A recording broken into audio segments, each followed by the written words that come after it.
కారముతో ఉన్న ఈ కొండలను ఏడుపడగల ఆదిశేషుడనే భావిస్తారు. దివిని భువిని కలిపే పర్వత శిఖరాలలో భగవంతుడు స్వయంగా సాక్షాత్కరించినాడు. సుందరమైన శేషాద్రి లోయలలో అందంగా ఒదిగి ఉన్న తిరుమల దేవుని దివ్య మందిరం. సృష్టి ఆది నుండి ఈ క్షేత్రం ఉన్నట్లు పురాణాలు చెబుతున్నాయి. 2000 సంవత్సరాల క్రితమే ఈ స్వామి వెలసినట్లు చారిత్రకమైన ఆధారాలున్నాయి. తరతరాలుగా మానవుల ప్రగాఢ విశ్వాసాలకు కూడలిగా నిలిచిన దివ్యక్షేత్రం తిరుమల. ప్రాచీన కాలంలో దుర్గమ అరణ్యాలతో నిండి ఉన్న తిరుమల ఈనాడు ఎంతో గమనయోగ్యంగా విలసిల్లింది. ఈ పుణ్యక్షేత్రాన్ని దర్శించడానికి మన దేశంలోని అన్ని ప్రదేశాల నుండి యాత్రికులు వస్తూ ఉంటారు.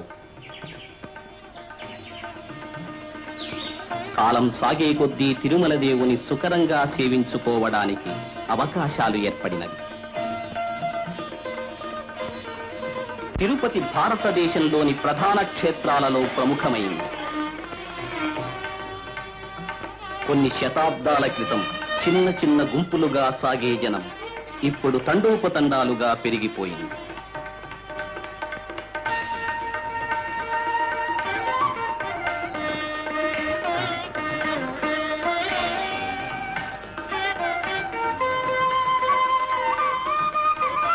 ఈ భక్తవాహినిలో ఆర్తులున్నారు, అర్థార్థులున్నారు, జిజ్ఞాసువులున్నారు, జ్ఞానులు ఉన్నారు.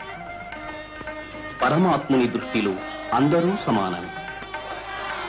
భగవంతుని అనుగ్రహాన్ని ప్రతి ఒక్కరూ తమ శ్రద్ధాభక్తులకు తగినట్లుగా పొందుతారు. ఈ అనంత జనసందోహం భగవంతుని దర్శించాలనే కుతూహలంతో పరువళ్లు త్రొక్కుతున్నది.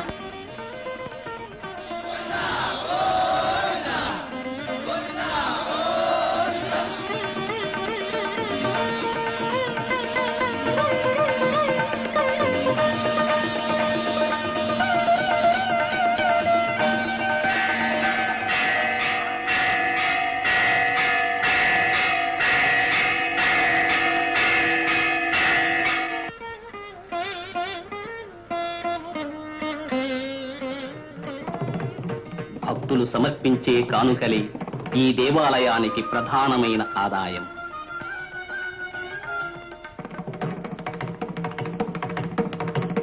వడ్డీ కాసుల వాని హుండీ మహిమలు అందరికీ తెలిసినవి. ఇది భక్తుల శ్రద్ధతో సిద్ధమైన అక్షయ పాత్ర.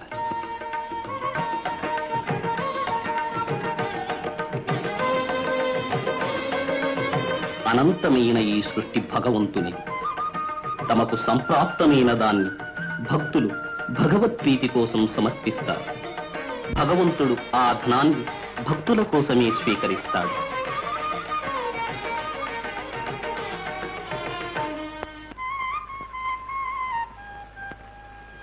దేవాలయ నిధులను ప్రప్రథమంగా దేవాలయ పూజా విధానాలకే వినియోగిస్తారు. సంప్రదాయబద్ధంగా స్వామికి ఆర్జిత సేవలు, నిత్యోత్సవాలు, పక్షోత్సవాలు, మాసోత్సవాలు, సంవత్సరోత్సవాలు నిర్వహిస్తారు.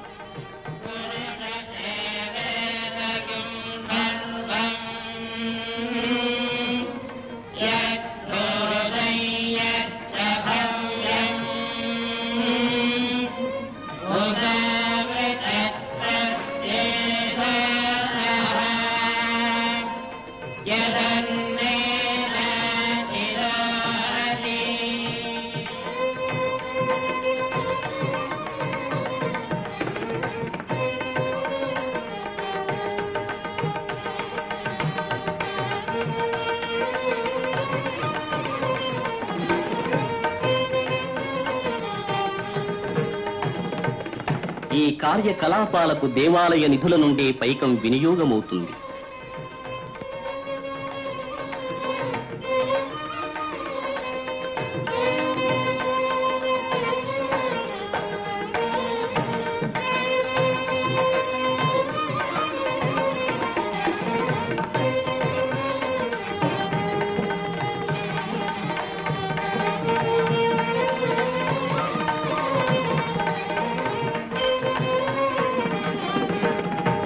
ఈ సేవా కైంకర్యాలకే కాదు, భగవంతుని సేవ కోసం వచ్చే భక్త కోటికి గృహవసతులు, భోజనాది